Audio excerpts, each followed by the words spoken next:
So guys, তো আজকে আমরা আমার নানু বাড়ি এসেছি। তো দেখেন গাইস, কেমন সব জায়গা। আর আমি বলেছিলাম যে আমি আমার বোনকেও এখন নিয়ে তো হচ্ছে। দেখেন একটা মশার ভূত আছে, মা লাল কালার আর সাদা কালার একটা আচ্ছা বললাম না গাইস।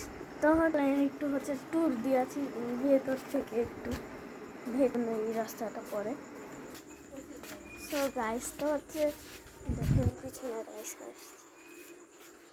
সো গাইস, অ্যামাজনের জঙ্গল মনে হচ্ছে এই দিকটা, ওই তো ওই পর্যন্ত খড়ি। ওখানেও ওখানে অনেক খড়ি দেখতে পাচ্ছেন নিশ্চয়ই। সেই লাইটটা মারি, ফ্ল্যাশ মারা যাচ্ছে না গাইস, অন্ধকারে কিছু দেখা যাচ্ছে না। So guys,